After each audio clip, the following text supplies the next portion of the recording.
Once again, you are most welcome to Chemistry My Dream। और आज मैं आपको चैप्टर 4 जो D and F block elements है उसका जो टॉपिक है transition elements and there characteristics, वो मैं आपके साथ जो है डिस्कस करने वाला हूँ। दूसरी बात कि ये D and F block elements के पहले जो 3 चैप्टर्स तक हमने कंप्लीट किया, chapter 1 solution, chapter 2 electrochemistry and chapter 3 chemical kinetics, ये तीनों ही चैप्टर फिजिकल केमिस्ट्री के थे जो न्यूमेरिकल बेस्ड चैप्टर्स होते हैं, क्योंकि क्लास 12 में बेसिकली ये 3 चैप्टर्स ही शुरू के हैं जो मैंने अभी बताया, वो फिजिकल केमिस्ट्री के चैप्टर्स हैं और उसमें न्यूमेरिकल्स भी होते हैं। तो इसलिए उस चैप्टर में अच्छे स्कोर करने के लिए न्यूमेरिकल्स पर भी ध्यान देना ज़रूरी है। जैसा कि हम आपको थियोरिटिकल पार्ट ख़त्म करने के बाद जो है न्यूमेरिकल्स कलेक्ट करके आपके लिए हमने कुछ न्यूमेरिकल सॉल्व किया था तीनों चैप्टर्स के लिए। तो अब जो ये है, अब जितने भी चैप्टर्स हैं वो ज़्यादातर थ्योरेटिकली ही हम लोगों को देखना है, न्यूमेरिकली लगभग नहीं के ही बराबर है।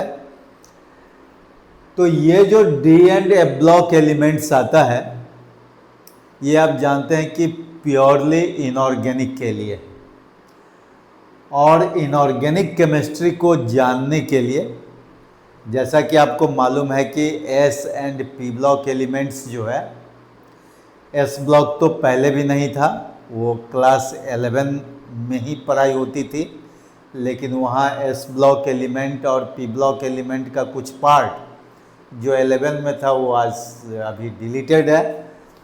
और 12 में जो पी ब्लॉक एलिमेंट्स हुआ करता था, खास करके ग्रुप 15 से लेकर के ग्रुप 18 तक, वो भी 4-5 सालों से डिलीटेड है।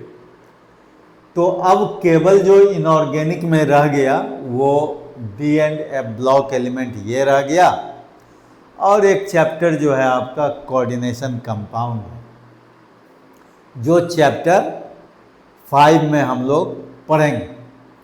तो ये D and F block elements के बारे में जानकारी हम लोग अच्छी तरह तभी ले सकते हैं जब हमारे पास में कुछ पीरियोडिक टेबल की जानकारी हो। और पीरियोडिक टेबल की जानकारी के लिए फिर से वही जो क्लास 11 में पीरियोडिक टेबल है उसको याद रखना पड़ेगा या उसको अपडेट करके जो है चलना पड़ेगा, तभी जो है आप D and F block elements को अच्छी तरह से समझ सकते हैं। जैसे देखिए, ये जो टॉपिक्स जो है transition elements and there characteristics, मैं शुरू करता हूँ इस तरह से कि D and F block element सबसे पहले हम याद करते हैं कि ब्लॉक ऑफ एलिमेंट्स हम लोग कैसे कन्फर्म करते हैं। फिर से हमको क्लास 11 के पीरियोडिक टेबल में जाना होगा, और वहाँ हमने ऑलरेडी बताया हुआ है कि with the filling of last electron of an element in particular orbital, the block of element is confirmed। अब जैसे मान लीजिए कि अगर कोई एलिमेंट डी ब्लॉक का होगा, इसका मतलब उस एलिमेंट का लास्ट इलेक्ट्रॉन जो है वो डी ऑर्बिटल में इंटर करेगा, तो वो डी ब्लॉक एलिमेंट का माने वो मेंबर हो जाएगा। उसी तरह से अगर एफ ब्लॉक एलिमेंट का कोई एलिमेंट है, इसका मतलब है कि उसका लास्ट इलेक्ट्रॉन जो होगा वो f ऑर्बिटल में प्रवेश करेगा। तो ये तो ब्लॉक ऑफ एलिमेंट्स कंफर्म करने की बात हुई, जिसमें पीरियोडिक टेबल की चर्चा होती है। ठीक है, अब हम आपको जनरल इलेक्ट्रॉनिक कॉन्फ़िगरेशन के बारे में जानकारी देंगे। जो डी एंड एफ ब्लॉक का, वहाँ भी पीरियोडिक टेबल की ही बात होती है, लेकिन अगर आप भूल गए हैं तो फिर यहाँ भी मुझे देना पड़ेगा। तो हम लोग वहीं से शुरू करते हैं। देखिए, यह है general electronic configuration, general electronic configuration of D block elements, D block elements is, अब देखिए क्या है, n-1 d 1 to 10। ठीक है, अगर d आपको थोड़ा सा मैं अच्छा से d को लिख दूं, देखिए ये d होता है ns 1 to 2 इलेक्ट्रॉन। ये देखिए, ये है डी ब्लॉक एलिमेंट्स का general electronic configuration. General electronic configuration का मतलब होता है outer most electronic configuration of element. तो n-1 d 1 to 10 इलेक्ट्रॉन्स और ns 1 to 2। तो जो n का वैल्यू होगा उससे एक कम वैल्यू को हम लोग क्या बोलेंगे, n-1 बोलेंगे। ठीक है, तो ये general electronic configuration of D block elements होता है। और डी ब्लॉक एलिमेंट्स को हम लोग ट्रांजिशन एलिमेंट्स के नाम से जानते हैं, इसको लिख लेना जरूरी है। D block elements are known as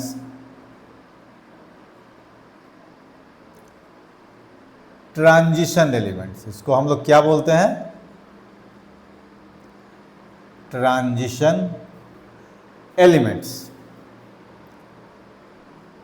अब ये अपने आप में एक क्वेश्चन भी है कि इसको हम लोग ट्रांजिशन एलिमेंट्स क्यों बोलते हैं, मतलब why d block elements are said to be transition elements। तो इसके लिए आंसर है कि D block elements are known as transition elements because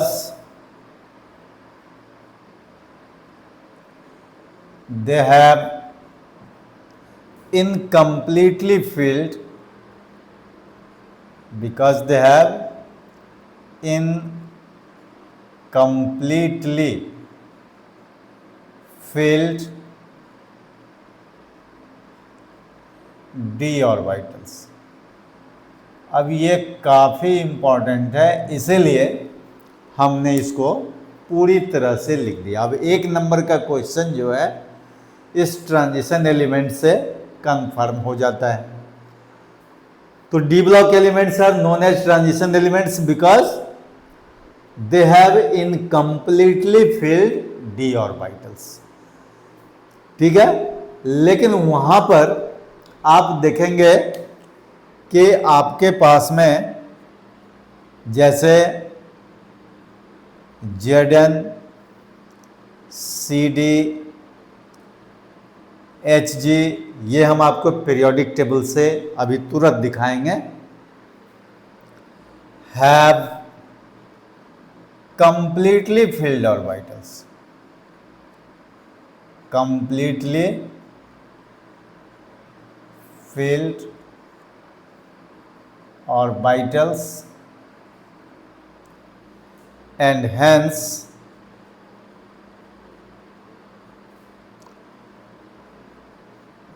they are called देखिए pseudo transition element, pseudo transition elements, तो ये भी अपने आप में एक क्वेश्चन है कि why Zn, zinc, Cd, cadmium and Hg are said to be pseudo transition elements.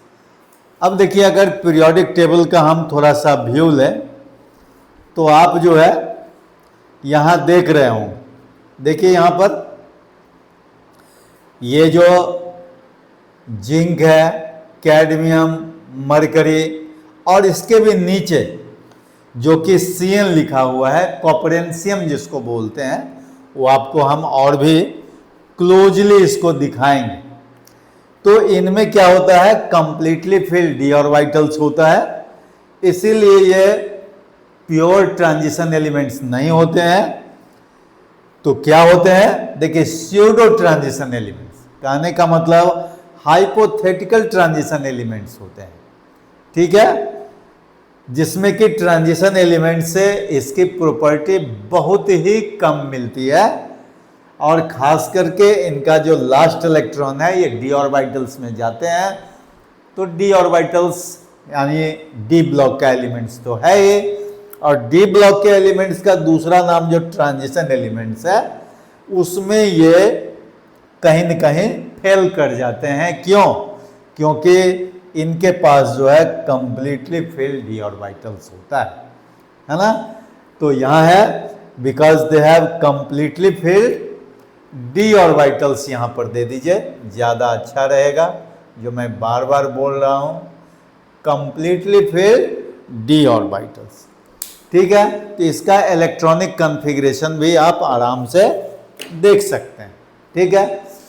तो ये आपका जो है इंट्रोडक्शन एक तरह का हो गया।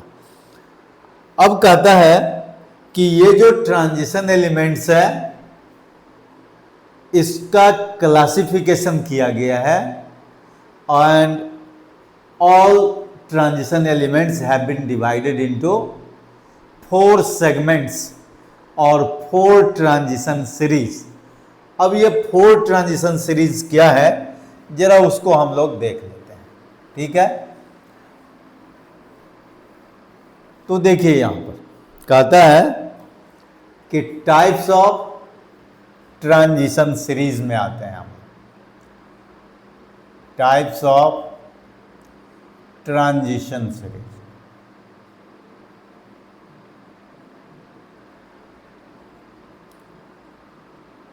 अब देखिए कितने तरह के ट्रांजिशन सीरीज है। इसमें सबसे पहला जो है इसको हम लोग बोलते हैं 3D ट्रांजिशन सीरीज।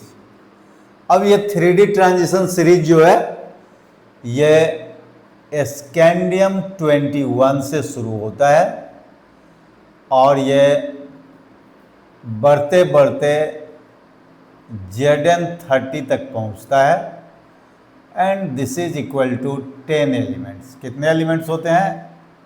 10 एलिमेंट्स। अगर आप गिन लेते हैं तो 21 से 30 तक कितने एलिमेंट्स होते हैं?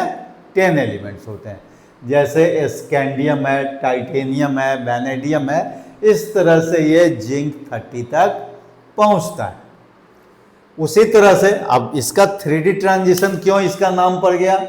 क्योंकि ये जितने भी एलिमेंट्स हैं स्कैंडियम 21 से लेकर के Zn30 तक, अगर इसका इलेक्ट्रॉनिक कॉन्फ़िगरेशन करेंगे तो आपका लास्ट इलेक्ट्रॉन जो है वो कहाँ जाएगा? 3D में जाएगा, है ना। इसीलिए कहता है कि इसको हम लोग 3D ट्रांजिशन सीरीज बोलते हैं, ठीक है। उसी तरह से देखिए दूसरा जो ट्रांजिशन सीरीज है उसका नाम है 4D ट्रांजिशन सीरीज। अब 4D ट्रांजिशन सीरीज क्या है?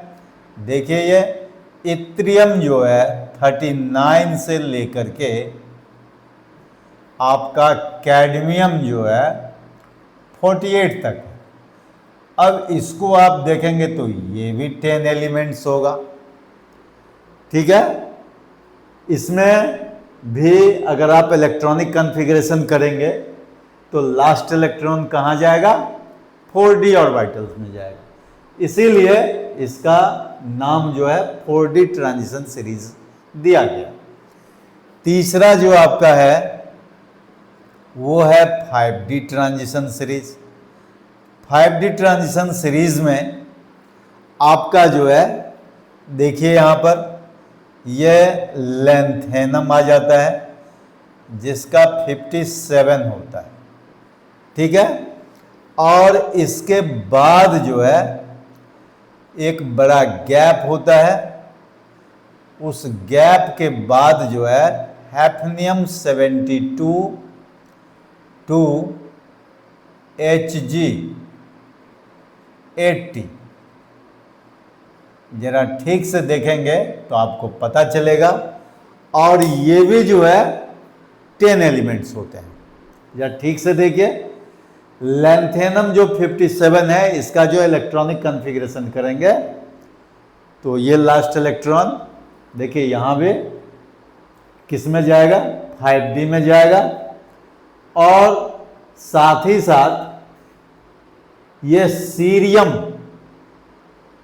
58 से लेकर के लेंथेनम के बाद क्या आता है, मैं साइड में यहां लिख देता हूं, सीरियम 58 टू बढ़ते जाएंगे तो देखिए यहां लुटेशियम 71 तक जो है ये लेंथेनाइड्स होता है। ये क्या होता है, ये होता है लेंथेनाइड्स, जिसको हम लोग एफ ब्लॉक एलिमेंट में डिस्कस करेंगे। तो ये लेंथेनाइड सीरीज में आते हैं। तो देखिए एक गैप हो गया 14 एलिमेंट्स का, यहां से लेकर के 58 से 71 तक जो है वो 14 एलिमेंट्स होता है। तो वहां तक एक गैप होता है। इसके बाद फिर HF 72 टू Hg 80 तक आता है। तो ये 5d ट्रांजिशन सीरीज में होता है। इसके बाद जो ये फोर्थ है ट्रांजिशन सीरीज, उसको हम लोग बोलते हैं 6d ट्रांजिशन सीरीज। और ये 6d ट्रांजिशन सीरीज जो है वो देखिए कहाँ से कहाँ तक है। ये कहता है कि एक्टिनियम जो है आपका 89 होता है, एक्टिनियम 89। और इसके बाद जो है ये रदरफोर्डियम होगा RF, ये हो जाएगा 104, ठीक है। 2 ये देखिए CN जिसको कॉपरेंशियम हम लोग बोलते हैं, ये हो जाएगा 112। और ये भी यहाँ पर 10 एलिमेंट्स होंगे। देखिए जरा ठीक से, 104 से लेकर के 112 तक ये 9 एलिमेंट्स हो जाते हैं। और एक एक्टिनियम है तो ये कितने हो जाएंगे, 10 हो जाएंगे, ठीक है। और इसके जो इलेक्ट्रॉन्स है, लास्ट इलेक्ट्रॉन वो किस में भरेंगे, 6d ट्रांजिशन सीरीज में भरेंगे। इसीलिए बल्कि ये कहिए कि उसमें जो इलेक्ट्रॉन्स होंगे d ऑर्बिटल्स के लिए वो 6d में भरेंगे। इसीलिए उसको हम लोग क्या बोलते हैं, 6d ट्रांजिशन एलिमेंट बोलते हैं या 6d ट्रांजिशन सीरीज बोलते हैं। अब यहां जो एक बहुत बड़ा फिर गैप मिला, वो गैप देखिए किसका है, एक्टिनियम के बाद जो है ये होता है थोरियम 92। देखिए ये LW कहिए या LR कहिए, दोनों में से कोई भी वैलिड है, जिसको हम लोग लॉरेंशियम बोलते हैं। और ये हो जाता है 103। और इसको हम लोग बोलते क्या है, बोलिए एक्टिनाइड्स बोलते हैं। तो एक्टिनाइड्स क्यों नाम पड़ता है ये हमने पहले भी चर्चा की है। ये आफ्टर एक्टिनियम होता है और ये जो लेंथेनाइड्स है ये आफ्टर लेंथेनम होता है। इसीलिए है ना, ऊपर वाला जो सीरीज है सीरियम से लेकर के लुटेशियम तक इसको लेंथेनाइड्स बोलते हैं, और थोरियम से लेकर के लॉरेंशियम तक जो है वो एक्टिनाइड्स कहलाता है। क्लियर है? तो ये दोनों ही जो सीरीज है ये एफ ब्लॉक एलिमेंट्स का है, क्योंकि इसका लास्ट इलेक्ट्रॉन जो है एफ ऑर्बिटल्स में जाता है। लेकिन चूंकि हम लोग को तो यहां डी ब्लॉक एलिमेंट्स पढ़ना है, डी ट्रांजिशन सीरीज में आना है, तो इसीलिए हम लोगों को ये जो 5D और 6D होता है वो देखिए इतने एलिमेंट्स में आपको 5D और 6D देखने को मिलेंगे। लेंथेनम के बाद वाला जो है उसमें 5D होगा, जो हैफनियम से लेकर के मरकरी 80 तक आता है, और ये 6D ट्रांजिशन सीरीज में एक्टिनियम 89 तो है ये, साथ साथ एक गैप के बाद, गैप किसका, एक्टिनाइड्स का गैप होता है, और तब जाकर के रदरफोर्डियम से लेकर के जो है आपका कॉपरेंशियम जो 112 होता है वहां तक होता है। ठीक है, तो ये इंट्रोडक्शन हो गया ट्रांजिशन सीरीज का। इसमें कहीं कोई प्रॉब्लम होना नहीं चाहिए, आप इलेक्ट्रॉनिक कॉन्फ़िगरेशन करके इसको देख सकते हैं कि भाई इसमें और क्या क्या प्रॉब्लम है वो आप देख सकते हैं, कहीं कोई दिक्कत नहीं है। इसमें 3D ऑर्बिटल्स का फिलअप होगा, इसमें 4D, फिर 5D और फिर 6D ऑर्बिटल में इलेक्ट्रॉन भरेंगे। ये जितने भी एलिमेंट्स का सीरीज दिया हुआ है, तो ये कुल मिलाकर के कितने हो गए, 40 एलिमेंट्स हो गए। तो आपसे अगर पूछा जाए कि how many transition elements are there, तो आप बोल सकते हैं कि देयर आर 40 ट्रांजिशन एलिमेंट्स, और वो किस सीरीज में बिलोंग करते हैं वो भी आप समझ गए अच्छी तरह से। तो चलिए इसको हम लोग हटाते हैं, और इसके बाद जो हम लोगों का है वो है कैरेक्टरिस्टिक्स ऑफ ट्रांजिशन एलिमेंट्स। तो जरा इसको हम लोग देख लेते हैं ये क्या है। यहाँ लिख देते हैं कैरेक्टरिस्टिक्स ऑफ, या प्रॉपर्टीज भी लिख सकते हैं, characteristics of transition elements, transition elements. अब देखिए इस सारे कैरेक्टरिस्टिक्स को सबसे पहले क्या करें कि हम लोग कलेक्ट कर लें एक जगह। जैसे यहाँ देखिए पहला है आपका एटॉमिक एंड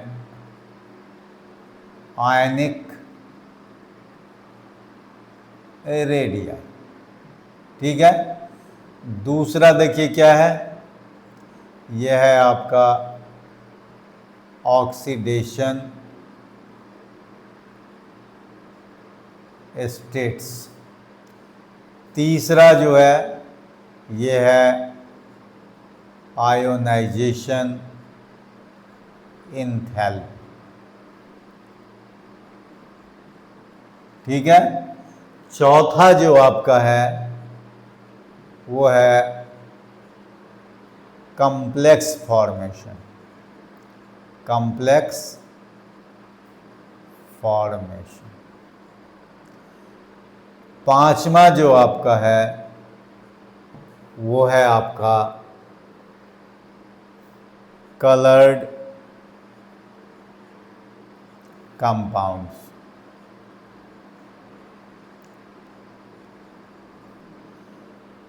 सिक्स्थ जो आपका है वो होता है मैग्नेटिक बिहेवियर,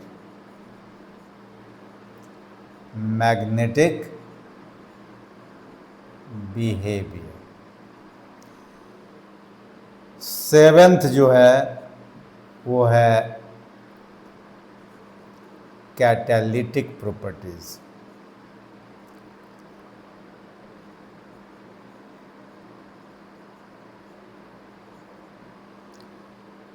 8 जो है वो है आपका, और भी प्रॉपर्टी सब है, एलॉय फॉर्मेशन है, यहाँ लिख दीजिए एलॉय फॉर्मेशन।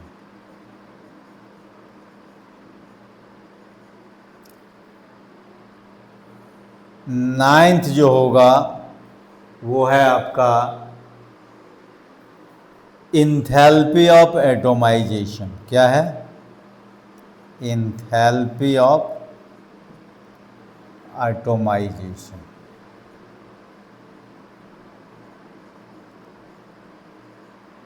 और 10th जो प्रॉपर्टी है वो है आपका फॉर्मेशन ऑफ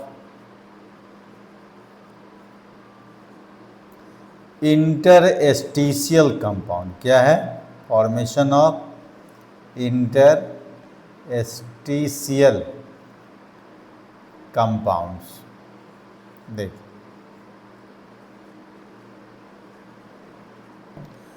और भी एक दो प्रॉपर्टी हो सकता है जो आगे चल करके हम लोग पढ़ लेंगे, लेकिन ये काफ़ी इंपॉर्टेंट प्रॉपर्टीज जो है ट्रांजिशन एलिमेंट्स के होते हैं, और ये इतने इम्पॉर्टेंट है कि लगभग प्रत्येक साल ही इससे कम से कम 3 से 4 नंबर का क्वेश्चन डायरेक्टली और इनडायरेक्टली या रीजनिंग बेस्ड रहना ही रहना है ना।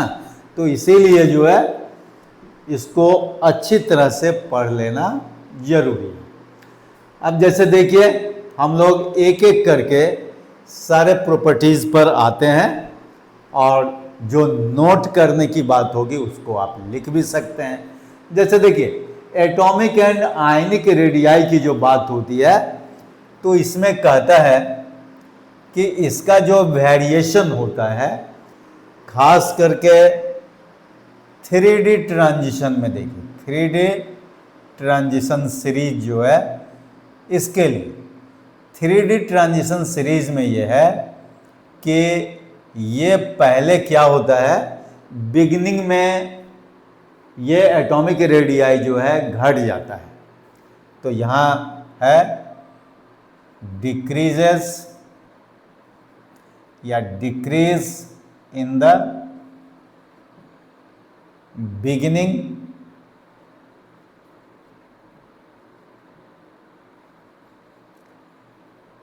then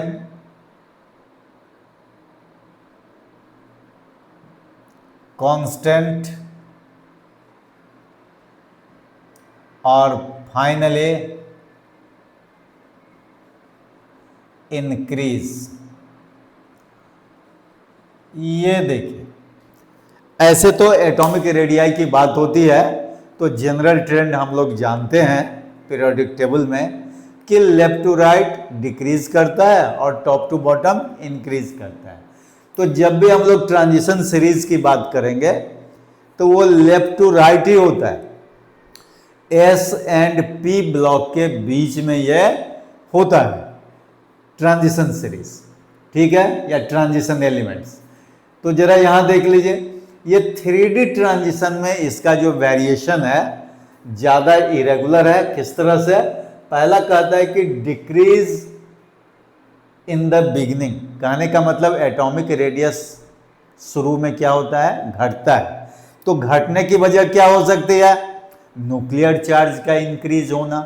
तो हम लोग बोलेंगे कि decrease in the beginning is due to increase in nuclear charge with increase in atomic number. जैसे जैसे एटॉमिक नंबर बढ़ेगा वैसे वैसे न्यूक्लियर चार्ज बढ़ता है, तो ऐसा होता है। लेकिन देखिए, कहता है देन कांस्टेंट। अब इन द मिडवे, मतलब बीच में जाकर के वो जो है कांस्टेंट हो जाते हैं। जैसे बीच में आपका मैग्नीज से शुरू होगा, है ना, मैग्नीज है, आयरन है, कोबाल्ट है, वहां तक जाकर के ये क्या हो जाता है, कांस्टेंट हो जाता है। ठीक है। अब कांस्टेंट होने का कारण क्या हो सकता है? तो कहता है वहां पर कि डी ऑर्बिटल्स जैसे जैसे भरता है वैसे वैसे उसका स्क्रीनिंग इफेक्ट जो है स्ट्रांग होता है। आप पढ़े ही हैं कि जब कंप्लीटली फिल्ड ऑर्बिटल्स होता है वैलेंस इलेक्ट्रॉन के पहले जो स्क्रीन का काम करता है, तो वो क्या होता है, स्ट्रॉन्गर स्क्रीनिंग इफेक्ट जनरेट करता है। तो अगर स्क्रीनिंग इफेक्ट इसमें बीच में आकर के ज़्यादा हो गया तो न्यूक्लियर फोर्स ऑफ अट्रैक्शन को क्या करेगा, वो काउंटर बैलेंस कर लेगा, मतलब बहुत हद तक जो है उसको कम कर देगा। इसीलिए क्या होता है, ये जो decrease in the atomic radii in the beginning है, तो वो बीच में आकर के क्या हो जाता है, रुक जाता है, कांस्टेंट हो जाता है, क्योंकि वहां पर शील्डिंग इफेक्ट का वैल्यू क्या हो जाता है, बढ़ जाता है। लेकिन लास्ट में जो देखिए, फिर निकेल के बाद निकेल हो गया, कॉपर हो गया, जिंक हो गया, तो वहां पर फिर क्या होता है, वहां पर नंबर ऑफ इलेक्ट्रॉन्स जो है डी ऑर्बिटल्स में बढ़ जाता है। तो डी ऑर्बिटल्स में नंबर ऑफ इलेक्ट्रॉन बढ़ने से क्या हो जाता है, इलेक्ट्रॉनिक रिपल्सन जो है वो डोमिनेट करने लगता है, और जितना ज्यादा इलेक्ट्रॉनिक रिपल्सन होगा उतना ज्यादा साइज क्या होगा, बढ़ जाएगा। तो इसीलिए फाइनली एटॉमिक रेडियाई क्या करता है, इंक्रीज करता है। तो ये काफी इंपॉर्टेंट क्वेश्चन होता है कि 3D ट्रांजिशन सीरीज में खास करके ये वेरिएशन काफी डिस्टिंक्ट देखने को मिलता है। तो रीजन इज क्वाइट क्लियर। तो इस हिसाब से ये एटॉमिक रेडियाई का वेरिएशन हो गया। अब देखिए उसी तरह से आयनिक रेडियाई, तो वो डिपेंड करता है वही सिमेट्रिसिटी ऑफ इलेक्ट्रॉनिक कॉन्फ़िगरेशन, उस हिसाब से हम लोग कर लेते हैं। अब ऑक्सीडेशन स्टेट्स की जो बात होती है, तो ये ऑक्सीडेशन स्टेट्स जो आता है ये वेरिएबल होता है। अब वेरिएबल तो है, वेरिएबल ऑक्सीडेशन स्टेट, लेकिन भाई वेरिएबल क्यों है, तो कहता है due to n-1d and ns orbitals. कहने का मतलब है कि वेरिएबल ऑक्सीडेशन स्टेट्स जो ट्रांजिशन एलिमेंट शो करता है due to participation of both n-1d orbital and ns orbitals in the bond formation बोलिए। तो इसीलिए ये जो है ऑक्सीडेशन स्टेट वेरिएबल होता है। आयोनाइजेशन इंथैल्पी का क्या ट्रेंड है, तो कहता है कि आयोनाइजेशन इंथैल्पी जनरली क्या होता है, ये हायर होता है, लेकिन इसमें जो है दो तरह की बात है। ये तो S और P ब्लॉक के बीच में है, तो S ब्लॉक एलिमेंट्स का आयोनाइजेशन इंथैल्पी क्या होता है, कम होता है ना, और P ब्लॉक का आयोनाइजेशन इंथैल्पी ज्यादा होता है। तो जब हम लोग आयोनाइजेशन इंथैल्पी की बात करेंगे, हालांकि इसका रेगुलर वेरिएशन नहीं है ट्रांजिशन एलिमेंट्स के लिए, लेकिन फिर भी S ब्लॉक के एलिमेंट से इसका क्या होगा, ज्यादा होगा, किसका, ट्रांजिशन एलिमेंट्स का आयोनाइजेशन इंथैल्पी, लेकिन P ब्लॉक के एलिमेंट से क्या हो जाएगा, कम हो जाएगा। यही जो है इसका जनरल कॉन्सेप्ट है आयोनाइजेशन इंथैल्पी का। अब कॉम्प्लेक्स फॉर्मेशन की बात हम लोग करेंगे, तो यहां पर हम लोग देख लेते हैं एक बार फिर से आयोनाइजेशन इंथैल्पी। तो ये जो होगा आपका हायर तो है, जनरली हायर है, but between S and P orbitals.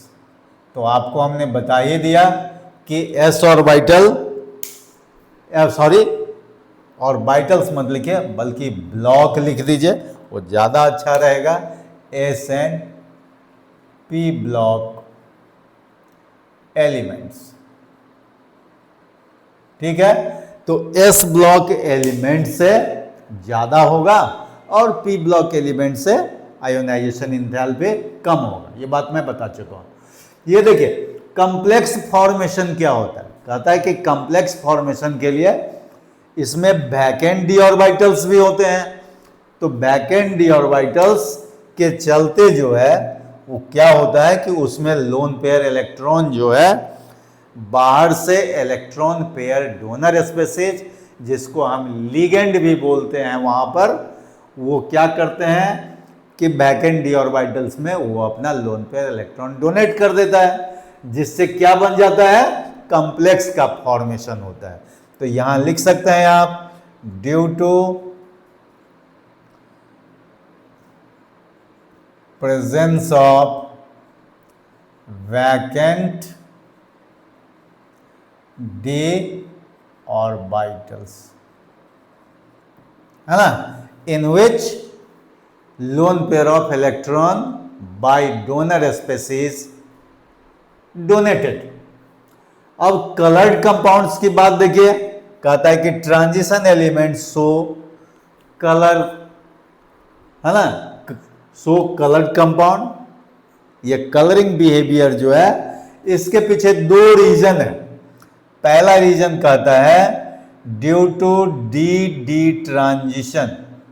ये डी डी ट्रांजिशन क्या है, इसको तो डिटेल में हम कोऑर्डिनेशन में बताएंगे, लेकिन मैं इन शॉर्ट बता देता हूं। डी डी ट्रांजिशन का मतलब होता है one set of d orbital to other set of d orbital.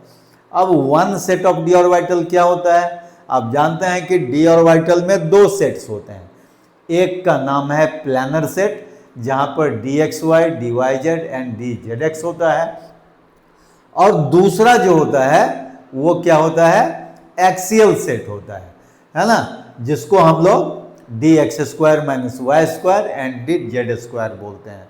तो ये जो डी डी ट्रांजिशन होता है उसी दो सेट में, प्लानर सेट और एक्सियल सेट के बीच में वो इलेक्ट्रॉन का ट्रांजिशन होता है, जिसके चलते डी ब्लॉक एलिमेंट्स या उसके जो कंपाउंड्स हैं, है ना, वो कलर्ड शो करते हैं। और दूसरा जो है वो कहता है चार्ज ट्रांसफर के द्वारा होता है। क्या होता है, चार्ज ट्रांसफर। अब जैसे मान लीजिए पोटेशियम परमैग्नेट हो, पोटेशियम डाइक्रोमेट जैसा जो कंपाउंड है, वहां पर चार्ज ट्रांसफर के द्वारा जो है वो कलर शो होता है। बस ये आपको लिख करके वो नंबर ले लेना है, और फिर जैसे ही इस चैप्टर के आगे हम लोग जाएंगे कोऑर्डिनेशन में डिटेल में ये सब पढ़ेंगे। मैग्नेटिक बिहेवियर की बात होती है तो जनरली जो है ये पैरामैग्नेटिक होता है। क्यों पैरामैग्नेटिक होता है, क्योंकि इसमें अनपेयर्ड इलेक्ट्रॉन होते हैं, है ना, डी ऑर्बिटल्स में कहिए या जहां भी लास्ट बैलेंस ऑर्बिटल्स जो भी होगा उसमें जो है अनपेयर्ड इलेक्ट्रॉन अधिक पाए जाते हैं।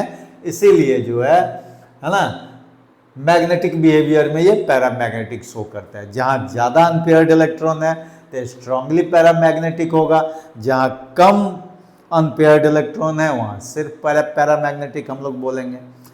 कैटालिटिक बिहेवियर की बात है तो कहता है कि ये कैटलिस्ट भी होते हैं ट्रांजिशन एलिमेंट्स, और इसके कंपाउंड भी। तो इसके पीछे कारण है, देखिए, वेरिएबल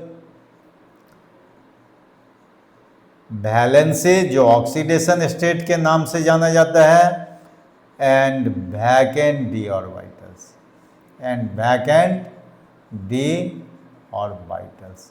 इसके चलते जो है ये क्या होते हैं, कैटालिटिक बिहेवियर शो करते हैं। उसी तरह से है एलॉय फॉर्मेशन।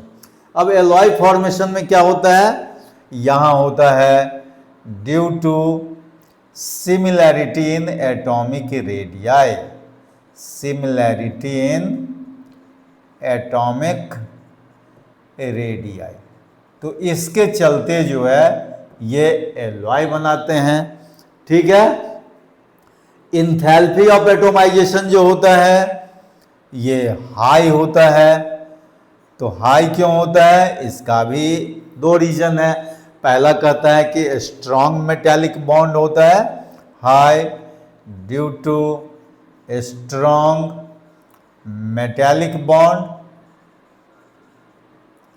और and unpaired electron, unpaired electron भी बोल सकते हैं, या फिर स्मॉलर रेडियाई, जिसके चलते स्ट्रॉन्ग मेटालिक बॉन्ड होता है। तो फिर इंथैल्पी ऑफ एटोमाइजेशन, उसको तोड़ना जो है थोड़ा डिफिकल्ट हो जाता है एटम में। और ये देखिए फॉर्मेशन ऑफ इंटरस्टिशियल कंपाउंड्स क्या होता है, तो ये कहता है ये जो इंटरस्टिशियल कंपाउंड फॉर्म करते हैं ड्यू टू वैकेंट स्पेस, जिसको हम लोग बोलते हैं इंटरस्टिशियल स्पेस। क्या बोलते हैं? Interstitial space in their lattices, in their lattices. तो ट्रांजिशन एलिमेंट्स के लैटिस में क्या होता है, कुछ वैकेंट स्पेस होता है जिसमें स्मॉलर एटम्स सच एज क्या क्या है बताइए? हाइड्रोजन है, नाइट्रोजन है, कार्बन है, ये सब के सब उस वैकेंट स्पेस में क्या हो जाता है? ट्रैप कर जाता है। ये सब जो है trapped in vacant space, in vacant space. तो ऐसा होने से क्या होता है?